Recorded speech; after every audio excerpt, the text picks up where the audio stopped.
Welcome to Voices of Empowered Parents, a podcast where families, educators, and professionals come together to support children with disabilities and the parents who walk beside them every day. I am your host, Dr. Julian Lane, founder of Empowering Parents Network. At EPN, we believe parents deserve guidance, resources, and community as they navigate the unique challenges and victories that come with raising a child with disabilities. Today, I'm honored to welcome Brian Bosma, Executive Director of Family Respite Care of Northern Nevada. It's the only center-based respite care program serving this part of the country. Brian and his work serves children with disabilities, foster and adoptive youth, and their siblings. For more than 30 years, Family Respite Care has provided over 300,000 hours of respite care to families throughout the region.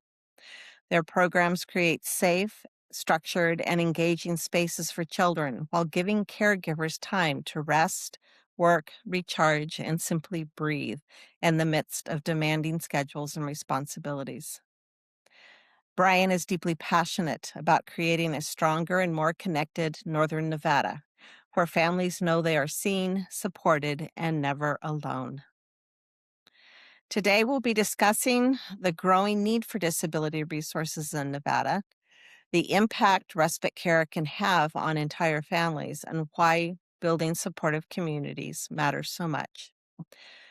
Brian, welcome to Voices of Empowered Parents. Thank you so much, Julie, for that very warm introduction. I'm so excited to be here to talk about our programming and to have a really, candid dialogue with you and really kind of see where this conversation can take off. Absolutely. I'm eager for our families to hear from you. So, Brian, tell me a bit the story behind the Family Respite Care of Nevada and what inspired your passion in supporting this population of children and families. Yeah, so Family Respite Care of Nevada was actually founded in 1995. Originally, we were named the Northern Nevada Rave Family Foundation. We received a grant to help with children with child abuse and neglect. That has really kind of spanned over the last 3 decades, where we've been able to kind of adapt our programs to be able to include children with special needs, and then also still service those kids in the adoptive and foster care system. Me personally, I come from the business development world, and it was getting really old to put in a lot of work for people who didn't need help. So what really drew my passion and eye towards this organization was these families are really on a silo. They're on an island themselves. The organization itself was going through many transitions. COVID was really, really almost a breaking point for us. And I really was motivated to kind of come in and provide a helping hand to the organization to help with fundraising and really start to be in the voice for our families, because that is one of the biggest things that we hear is our families feel like they're not being heard. Absolutely. COVID took such an incredible um, hit on families of children with disabilities. And it was hard absolutely for everyone. But being a special education professional, seeing the effect of having to move education to a virtual format for these students who really needed very direct instruction, hands-on support, and then knowing that families could not get a break from children who had significant needs and they needed that space to breathe um, was really challenging. And I know a lot of organizations had a very difficult time trying to survive. So when you think about COVID, um, if we can chat about that for a moment, what what were some of the stories you heard from families um, during COVID or maybe right after regarding that support for respite care? Yeah, so we do a year-end respite survey, and one of the end of year surveys that we had at the end of 2022 and 2023, we saw 95% of our families reporting being very stressed or extremely stressed out. There needs to be a break, whether it be for work, between work and school, if it's with friends and family. And we created COVID created the scenario where we're having families kind of under one roof where they're almost at each other's throats and they're not able to kind of get that real enrichment. They're not able to go outside and play.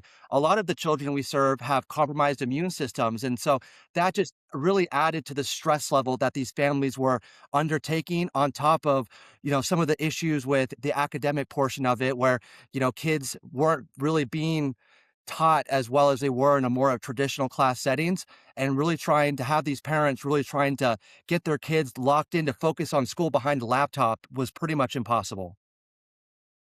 Absolutely, and I know that's what special education professionals were seeing as well. It was a really difficult time for this population of children. Um, Brian, many parents may hear the term respite care, but may not fully understand what that means. Can you talk about what it means and then the effect it has on families? Yes. So, respite simply means time. So, what we refer to respite as a gift of time. So, the way that our program is structured is once a family is enrolled, they are guaranteed 2 sessions a month on week 1 or week 3 or week 2 or week 4, where they get 5 hours of dedicated respite time where they can go to doctor's appointments, they can catch up as spouses, they can kind of go shopping. And it's really kind of powerful to see when families first get enrolled into the program, they've never really been able to drop off their children at a location and feel that they're going to be taken care of, whole handedly. So, our team, we maintain a 1 to 5 respite staff to child ratio. We are not a drop in daycare. We know every child by their name, we know every child by their complex diagnosis, and we have every child's needs and their accommodations to have a success in our group based settings. So, we maintain this 1 to 5 ratio, but we also maintain a 1 to 1 volunteer ratio. All our volunteers and our staff are obviously first aid and CPR certified, but all our respite staff are highly qualified. We have in the special needs space, in the family support space, either in their bachelor's or graduate degree or special education teachers who are working after school hours to provide this respite care with it. We know that this model's been working, so we are in the process of our re-enrollment. We had our first 40 families submit their re-enrollment end of year survey, and what we've seen is 100% of families in this last year from those group of 40 have stated that these regularly scheduled respite sessions has helped reduce stress within their family. And what we're seeing is these 5 hours don't just mean 5 hours and that's done. This respite time really kind of leaks over. We have these great stories of children who they don't want to shower, but when they know they're going to FRC family night, they're so excited to go there. And there's this need from the children to have this enrichment and be able to hang out with other like-minded folks. And it's a ton of fun. And that's what we strive for. We strive to create our curriculum and our enrichments because these children constantly are being told no, either by teachers, no by their parents. And we're here to say yes, because we want them to have as much fun and thrive in our program as possible, because we know when they go home, they're going to go home tired, and families can, really kind of feel that peace over those, 2.5 hours per week. Brian, I have visited your wonderful space, and I have a good visual on what happens at the respite center. But for those who haven't been to a respite center, especially yours, um, can you talk or describe what your center looks like? And when we look at 300,000 hours of respite care, what are those hours made up of for children? Yes. So when a family's enrolled with us, so they are dropping off their child at 5:30 at night.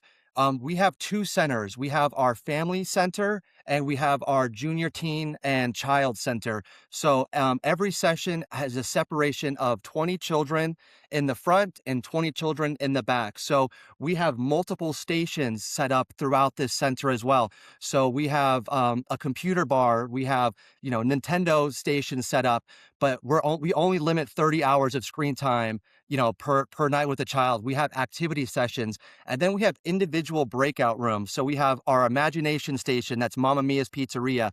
We have a karaoke corner. We have a jungle room where kids can really expel out some of that last energy, and we change our curriculum every month.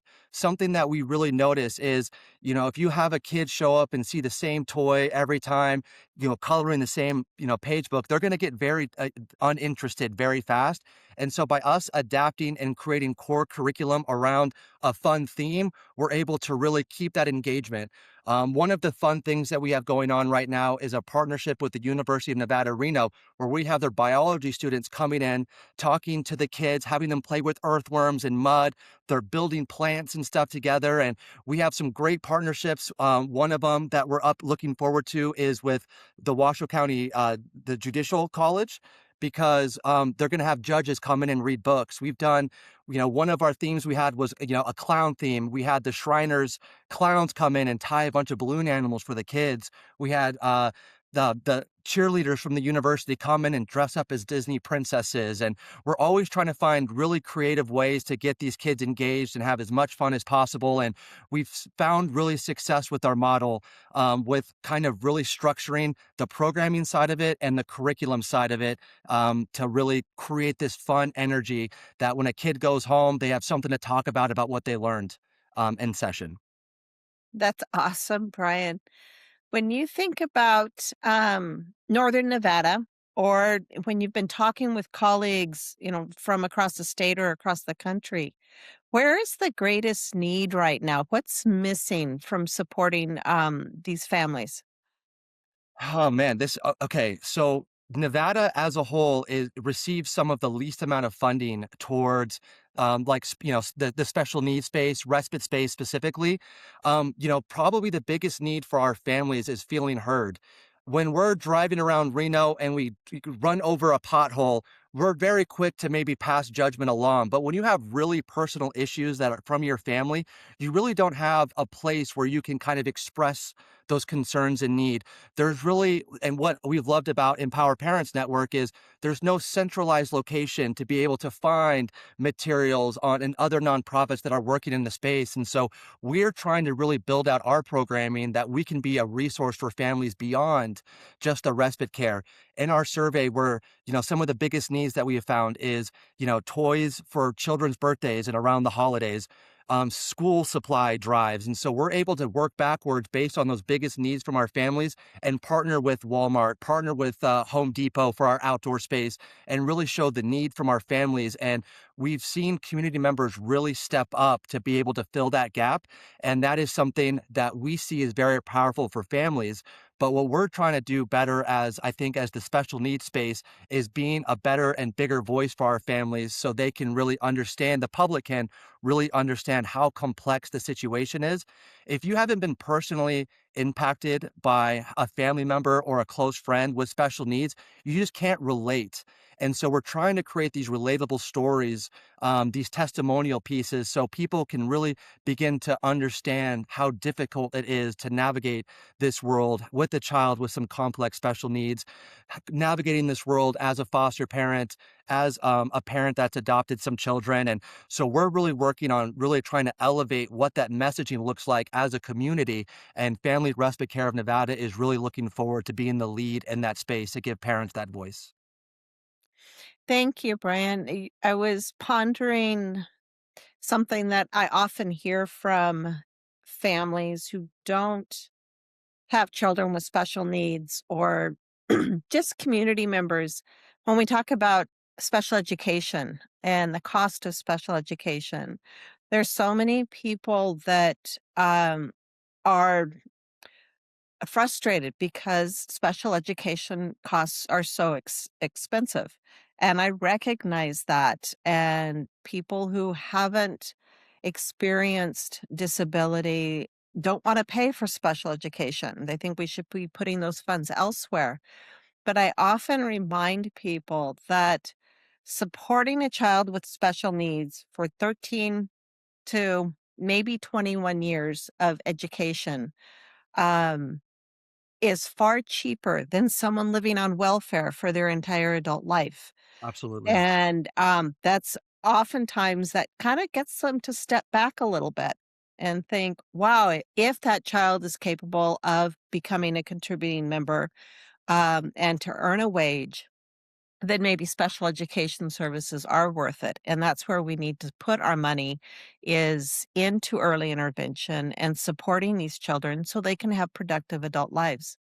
Yeah, and I would add to that, we are a group-based setting, so we really wanna make sure that a child is gonna thrive with, other volunteers, with other children inside there, and but there are instances where, our model might not be the most successful for that child, where they might need really individualized one-on-one care, and that's when we're able to work with, like High Sierra Industries and their Generate program, advanced behavioral analysis, and to be able to there's some great resources available to kind of have your child where they're not, they're not acting out in public spaces and turning violent, because it's very important to address those earlier on so they can have success growing up. I know that there's some, controversy in regards to that field of study, but seeing a child who wasn't, who had a problem, eloping or, throwing their feces on the around a center, being able to really work and have a dedicated team through those behavioral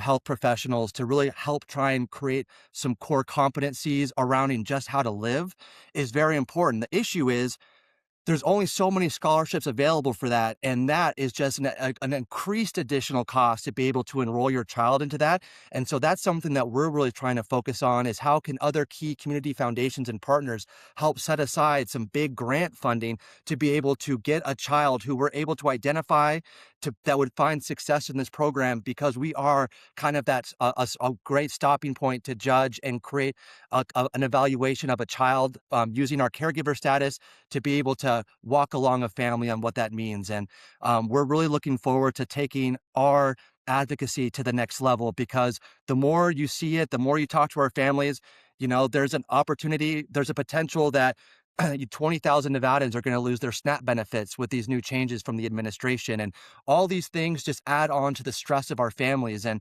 we're really trying to focus on the families that we've been with. The average length of stay so far with our families is over 5 years, which shows kind of a great true data point on families. Once they're enrolling, they're staying with us. And now we're trying to take it to the next level to help them beyond respite, to be able to help them find the services that they need so they can be successful and further reduce some of that caregiver stress. No, absolutely. I was thinking about, we talk about behaviors, and we know from research that our success in adult life is really not based on our grades in school or the degrees we earn. It's about how we can socially connect with one another, work as a team, give and take. And those are all social skills that we need to be teaching to all children, especially since we're now in this screen-based, Yes. childhood mode and needing to move away back into play-based. But I was also thinking, about the movie Rain Man from many years ago, and Dustin Hoffman does such an amazing job of an adult with autism. And I think about, the work of Rick Lavoie and how he talks about, you know, when a child has unique behaviors, we can walk away from it, we shrug our shoulders, maybe we roll our eyes, maybe we pass judgment, but it really doesn't stick with us. But when an adult acts oddly, it turns to fear. Yep. We become afraid. And, helping children develop those behaviors as you were speaking, um, it is so true. And we know with advances in the medical field that we're going to have more and more children survive, um, complications, disabilities, things that they were born with, because we now have the medical technology for a higher survival rate. And that means we're going to have an increase in children with disabilities and needing such care. Yeah, there's a 15% chance when a child is born, they're going to have complex medical or special needs. And something that when I talked about families feeling in that they're on a silo, one of the new programs that I enacted as the executive director was our Family Fun Day Sundays. this is an opportunity for families to come together and link arms and for us to come together as a big community into public spaces. So there's kind of that fierce and stigma kind of starts to remove a little bit. And then we're able to have the community kind of see us in action and make that comfortability factor with them. And that has been something that's been hugely successful. We did one at the Tahoe Night Monsters. We have the Discovery Museum coming up, and we have the Reno Aces in August. And we released 200 tickets. They were gobbled up in the first 2 days, and that just shows the testament of, the end of the month. There's not much money left over to go to the movies, to go to a game. We're seeing there's 3.5 is the average size of the children base inside our enrollment. And so to go to the movies with a family of five is very expensive. And so we're working with grantors to be able to create these really fun, engaging events where we can interact with the community and create link arms together and create a safe space for everybody to have as much fun as possible. And that has been something that has been very, very successful. And we're looking to elevate that further into the next fiscal year. It's awesome, Brian.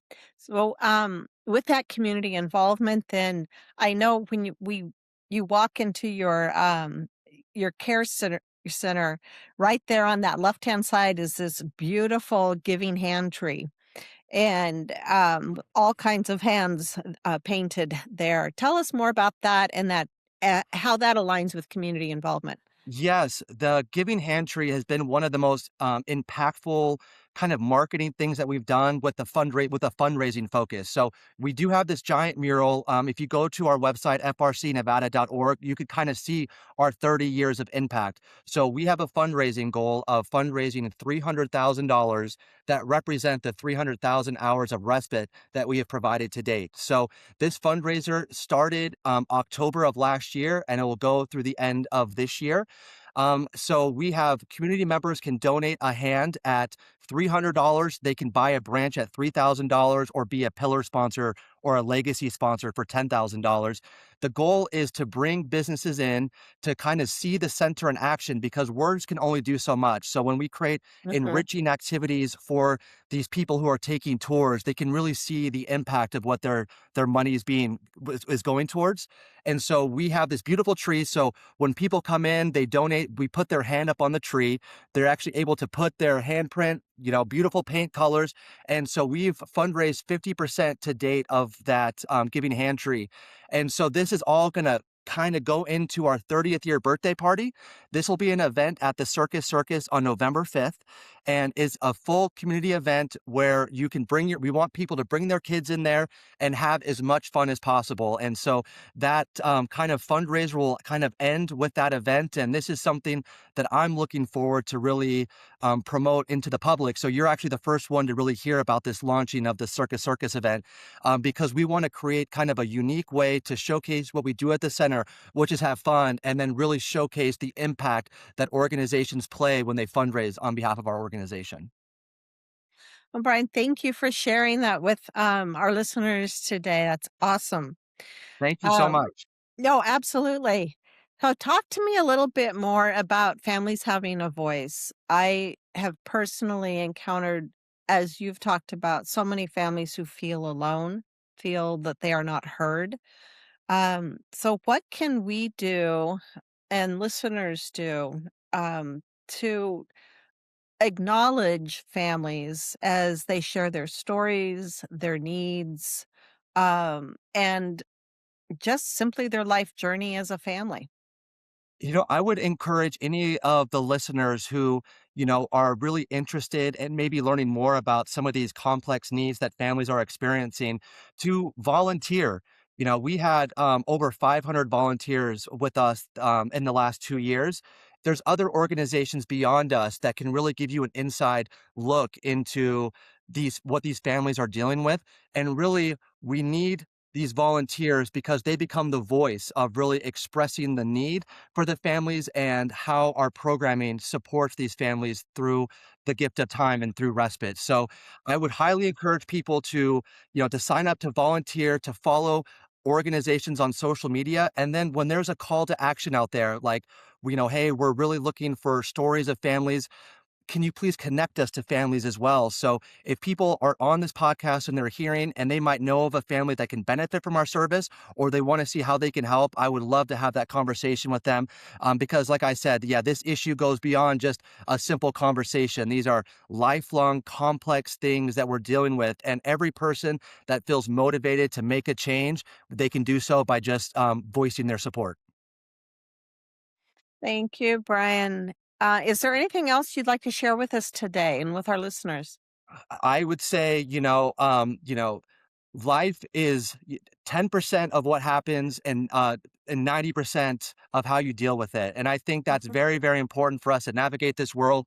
You know, go out in the world, express love, give a helping hand, have acts of kindness, and you'll really see the world kind of open up in a new light. And I know in the midst of the chaos and negativity in the press, I really want to focus on being, staying mentally positive and really enforcing it that, life is good and can always be better. It can always be worse, but there's some families out there that could really use your support and being open minded to really kind of help preach the messaging of how our families are dealing in the faces of uncertainty.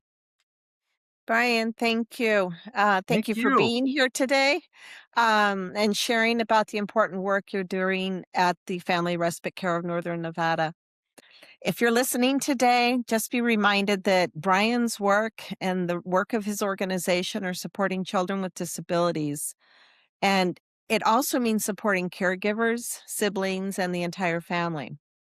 Respite care is not simply a service, it really creates opportunities for restoration, stability, connection, and community.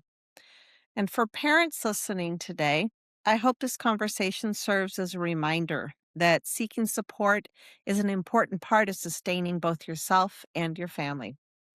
Families deserve access to resources, trusted programs, and communities that understand the realities of caregiving. At Empowering Parent Network, we believe parents should never feel isolated as they navigate educational systems, caregiving responsibilities, and the daily challenges that can accompany raising a child with disabilities. Conversations like this help elevate voices while connecting parents to meaningful support and information. To learn more about the Family Respite Care of Northern Nevada, their respite programs, and community initiatives such as the Giving Hand Tree, please visit their website and explore the resources they provide for families throughout Northern Nevada. Thank you for joining us for another episode of Voices of Empowered Parents. Please subscribe, share this episode with another parent or professional, and continue helping us build stronger communities of support for families with children with disabilities. This is Dr. Julia Lane, and I look forward to hearing you next time.